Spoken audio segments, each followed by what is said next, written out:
Hi viewers, welcome to our channel. Present మనతో పాటు senior film journalist Appaji గారు ఉన్నారు. So 'Harihara Veeramallu' cinema release అయిందిగా, మరి ఈ సినిమా పైన ఆయన రివ్యూ ఏంటో తెలుసుకుందాం.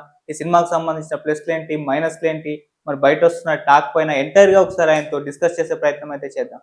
సార్ నమస్కారం సార్. నమస్తే ఆదిత్య. నిన్న నైటే ప్రీమియర్స్ పడిపోయాయి సార్. అప్పటి అవును. నుంచే టాక్, రివ్యూస్ ఇవన్నీ కూడా రావడం చూస్తున్నాం. మరి మీరు కూడా సినిమా చూస్తారు కదా, మరి మీ అభిప్రాయం ఏంటి సార్ ఈ సినిమా పైన? అంటే ఇప్పుడు నిన్నటి నుంచి అని కాదు, అంతకు ముందు నుంచి కూడా నువ్వు ఫాలో అవుతున్నావు ఈ సినిమాని. మనం కూడా ఈ సినిమా గురించి చాలా వీడియోస్ అవి చేసాం. వాటిలో అవును. చాలా ఇదైంది. హ్మ్. నీకు వచ్చిన ఫీడ్బ్యాక్ ఏంటి ఈ సినిమాకి సంబంధించి? 'హరిహర వీరమల్లు' సినిమాకి నీకు వచ్చినటువంటి ఫీడ్బ్యాక్ ఏంటి? ఫ్యాన్స్ కి అయితే ఫీస్ట్ అని సార్. నార్మల్ Fans కి ఆడియన్స్ feast. కి మాత్రం అబోవ్ యావరేజ్ లాగా ఉంది. అంటే విఎఫ్ఎక్స్ సరిగ్గా లేదు అన్న అభిప్రాయాలే. ఈవెన్ నేను పబ్లిక్ టాక్ వెళ్ళినప్పుడు కూడా అదే చెప్తున్నారు.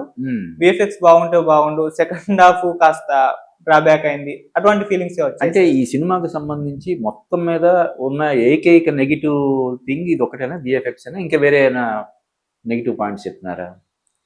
మేజర్ గా అయితే విఎఫ్ఎక్స్ చెప్పారు సార్. మేజర్ విఎఫ్ఎక్స్ గ్రాఫిక్స్ సరిగ్గా లేకపోవడం, పవన్ కళ్యాణ్ గారు అంటే డూబ్ తో కూడా షూట్ చేస్తారు కాబట్టి ఆ డూబు పవన్ కళ్యాణ్ గారిని మ్యాచ్ చేయడం అనేది అది ఏర్పడిపోతుంది. ఇది అరే ఇక్కడ సిజిఐ వాడారు అంటే కాదు కదా, అంటే పర్టికులర్ గా ఈ ఈ ఈ సీన్ లో యాక్ట్ చేస్తున్నది డూప్ అని నీకు అలాగా అలా కొద్దిగా అనిపించిందని ఏర్పడిపోతుంది. ఆ సిజిఐ అవునా? ఇది అని చెప్పేసి నార్మల్ ఆడియన్స్ కూడా గుర్తుపట్టేస్తున్న విధంగా ఉందని చెప్పేసి చెప్తున్నారు. ఓకే ఓకే అలాంటి ఒపీనియన్స్ వచ్చాయి. అదే అదే కానీ పవన్ కళ్యాణ్ గారి అభిమానులు మాత్రం ఫుల్ ఖుషి అయ్యే అవునా? బీజిఎం బాగుందని చెప్పేసి ఓ ప్లస్ కీరవాణి పాయింట్స్ అవి music. కూడా ఉన్నాయి. ఆ, ఆ. అలాంటి కామెంట్స్ అయితే చేస్తున్నారు. అయితే ఏంటంటే ఈ సినిమా చాలా సార్లు వాయిదా పడడం వల్ల, ఉమ్, దాదాపు 5 సంవత్సరాలుగా ఇది నిర్మాణంలో ఉండడం వల్ల, ఈ డైరెక్టర్స్ మారడం, ఇందులో ఆర్టిస్టులు కూడా కొంతమంది మార్పులు చేర్పులు జరిగి ఉండడం వల్ల మా అంతకు ముందు వరకు పెద్దగా అంచనాలు ఈ సినిమా మీద లేవు. అవును, ఏర్పడలే. కానీ ట్రైలర్ వచ్చిన తర్వాత మాత్రం ఒక్కసారి మొత్తం సినారియో మారిపోయింది. ఉమ్, అంటే ఇన్నిసార్లు వాయిదాలు వేయడం ఈ సినిమాని అత్యద్భుతంగా తీర్చిదిద్దడం కోసం అయ్యి ఉంటుంది. అందువల్లే ఈ ట్రైలర్ ఇంత బాగా వచ్చిందని చెప్పి ఒక అభిప్రాయానికి రావడం జరిగింది. ట్రైలర్తో ఈ సినిమాకి క్రేజ్ స్టార్ట్ అయిందని చెప్పొచ్చు. ఉమ్, ఆ తర్వాత పవన్ కళ్యాణ్ చేసినటువంటి కామెంట్స్ ఈ సినిమా గురించి ఓకే. ఒక 2 రోజుల ముందు ఈ రంగంలోకి దిగి ఇక్కడ మన హైదరాబాద్లో మీడియాతో కానీ, తర్వాత మన విజయవాడలో కానీ, వైజాగ్లో కానీ మీడియాతో మాట్లాడినప్పుడు ఈ సినిమా గురించి చాలా గొప్పగా చెప్పడం అనేది జరిగింది. చాలా సుదీర్ఘమైనటువంటి ప్రసంగాలు చేశాడు ఆయన కదా, Okay. రిలీజ్ ఈవెంట్లో కానీ, మీడియా మీట్లో కానీ. ఉమ్, ఇవన్నీ ఫాలో అయిన తర్వాత ఆటోమేటిక్గా పవన్ కళ్యాణ్ స్పీచ్ అది కూడా చాలా రోజుల తర్వాత సినిమాకి సంబంధించినటువంటి స్పీచ్ అంటే వైరల్ అవుతాయి కదా, బిట్లు బిట్లు కింద విపరీతంగా వైరల్ అయిపోయినాయి. అవన్నీ చూసిన వాళ్ళు ఏంటంటే ఈ సినిమా మీద ఎక్కువ హోప్స్ పెట్టుకున్నారు, ఎక్కువ అంచనాలు పెట్టుకున్నారు.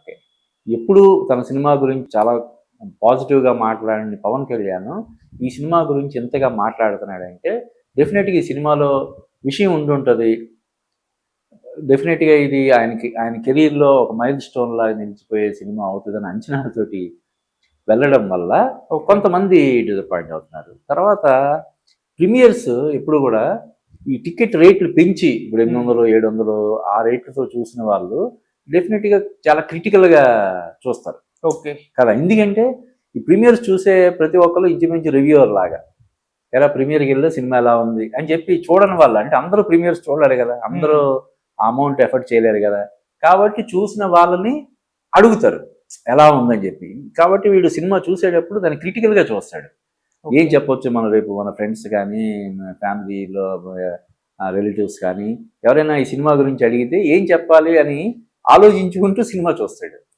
సో దానివల్ల కూడా కొంత ప్లస్ ఇంకొకటి ఏంటంటే ఈ సినిమాని గురువారం రిలీజ్ చేయడం.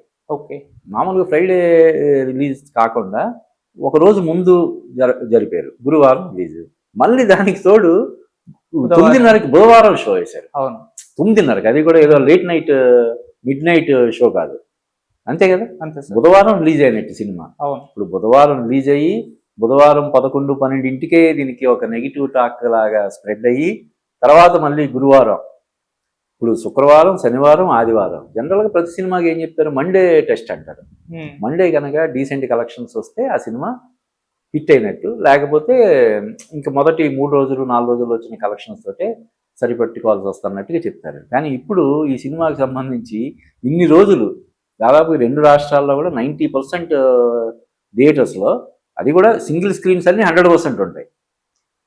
ఈ మల్టీప్లెక్స్లు మాత్రమే ఏదో ఇప్పుడు సయ్యారా అని చెప్పి హిందీ సినిమా ఒకటి చాలా బాగా ఆడుతుంది. అటువంటి 1-2 సినిమాలు ఏమైనా ఆడతాయేమో తప్ప మిగతా అన్ని స్క్రీన్స్లో ఇదే ఉంటుంది. ఓకే. ఇన్ని స్క్రీన్స్ని 4 రోజులు 5 రోజులు ఇది చేయడం అంటే మామూలు విషయం కాదు కదా. సో అదొకటి నాకు మైనస్ అనిపించింది. అంటే ఒకటి, పవన్ కళ్యాణ్ ఈ సినిమా గురించి విపరీతంగా మాట్లాడడం. ఈ సినిమా డెఫినెట్ వైజాగ్లో అయితే ఒక సినిమా అనేది కేవలం వినోదానికి పరిమితం కాకూడదు, విజ్ఞానం కూడా ఇవ్వాలి అని చెప్పి అన్నాడు. సో ఇవన్నీ చూస్తారు కదా, అసలు వినోదమే లేదంటే విజ్ఞానం ఎక్కడ ఉంది అనే కామెంట్స్ కూడా మనం చూస్తున్నాం. అలాగే నువ్వు అన్నట్టు గ్రాఫిక్స్ గురించి, అంటే ఏదైతే ఇన్నిసార్లు 12 సార్లు వాయిదా పడ్డానికి కారణం గ్రాఫిక్స్ అని చెప్పారో, అవి నాసిరకంగా ఉండడాన్ని చాలా మంది తప్పుపడుతున్నారు. ఇది అంటే 100 కోట్లు బడ్జెట్ తోటి చేసాము, ఈ గ్రాఫిక్స్ కారణంగా మీకు బెస్ట్ అవుట్పుట్ ఇవ్వాలనే ఉద్దేశంతో ఎన్నిసార్లు వాయిదా వేసాము అని చెప్తున్నారు.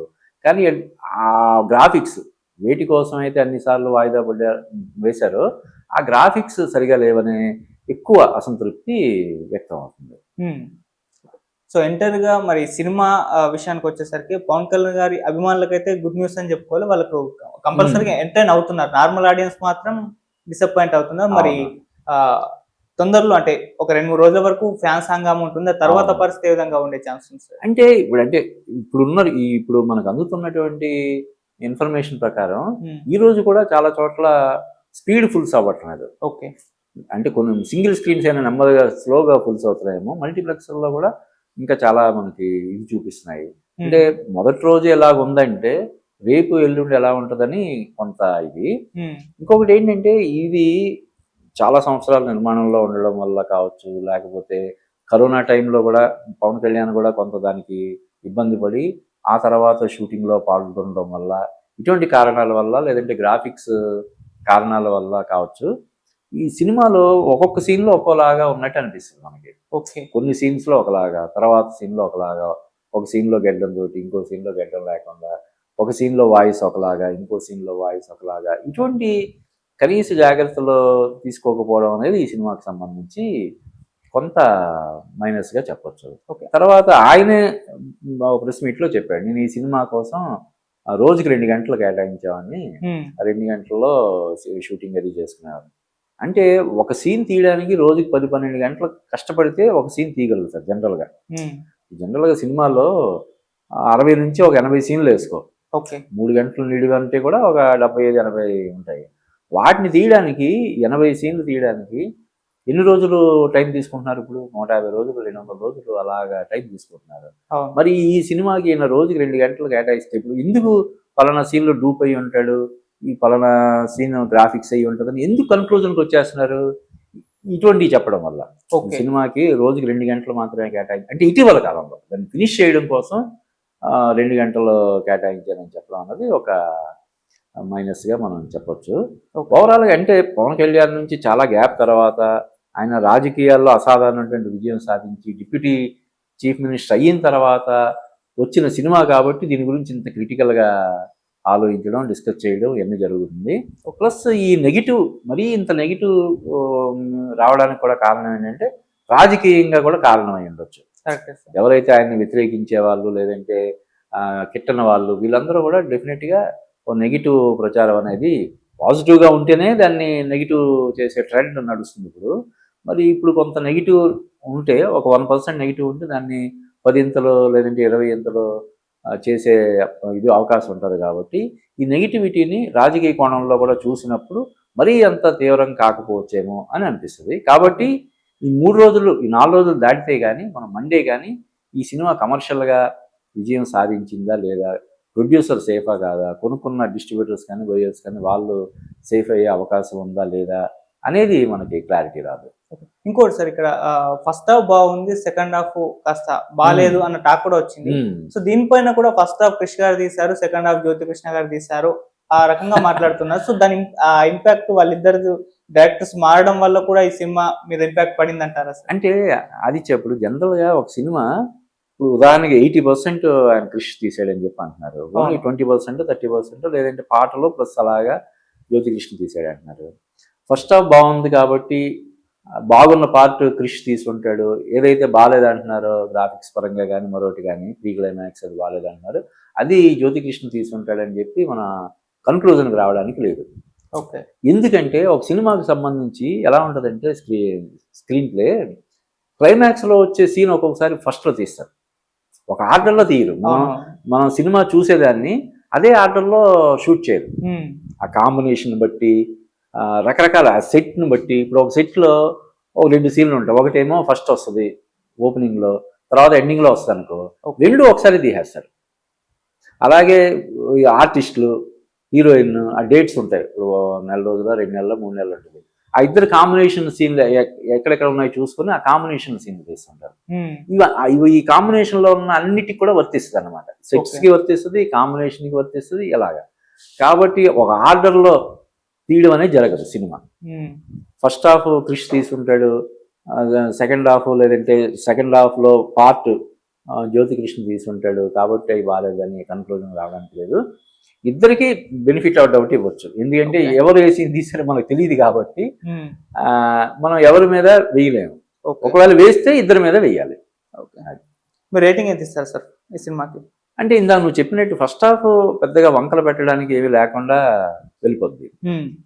సెకండ్ హాఫ్ అంటే ఇదేంటంటే ఒక కోహినూరు వజ్రం కోసం అని మొదలైన సినిమా మధ్యలో ఒక లవ్ ట్రాక్, తర్వాత సనాతన ధర్మం, ఇలాగా 2-3 రకాలుగా మలుపులు తిరిగి ఫైనల్గా మన ఇతని దగ్గరికి వస్తుంది, ఔరంగజేబు దగ్గరికి వస్తుంది. అక్కడ ఔరంగజేబు దగ్గర కన్ఫరంటేషన్, ఇద్దరు పవన్ కళ్యాణ్, బాబీ డియోల్ ఇద్దరు కలిసిన చోట సినిమాకి ఎండ్ కార్డు పడుతుంది. నెక్స్ట్ పార్ట్ 2 ఉంటుంది, వీళ్ళిద్దరి మధ్య బ్యాటిల్ పార్ట్ 2లో చూపిస్తామన్నట్టుగా అయింది. ఇలాగా కొంచెం లాజికల్ ఎండింగ్ లేదని ఫీల్ అవ్వడం, ఇటువంటి కారణాలు ఇవన్నీ మనం చూసి ఓవరాల్గా అంటే ఇప్పుడు ఉదాహరణకి కీరవాణి మ్యూజిక్ మనం పర్టికులర్గా మెన్షన్ చేయాలి. సాంగ్స్ బాగున్నాయి, ఆయన బీజిఎం కూడా ఎక్స్ట్రాడనరీగా ఇచ్చాడు. కీరవాణి మామూలుగానే ఆర్ఆర్ చేయడంలో ఎంత సిద్ధహస్తులో మనకు తెలుసు, ఆయన అద్భుతంగా చేశాడు. అలాగే మనోజ్ పరమహంస, తర్వాత విఎస్ జ్ఞానశేఖర్ ఇద్దరు సినిమాటోగ్రాఫర్స్ ఏంటి, ఆ ఇద్దరు కూడా ది బెస్ట్ అవుట్పుట్ ఇచ్చారు. అలాగే నిధి అగర్వాల్ గ్లామర్ కూడా ఈ సినిమాకి ప్లస్ పాయింట్. ఇలాగా ఈ ప్లస్లు మైనస్లు అన్నింటినీ మనం చూసుకుంటే ఈ సినిమాకి నేను 2.5/5 రేటింగ్ ఇస్తాను. Okay sir, thank you so much. Thank you.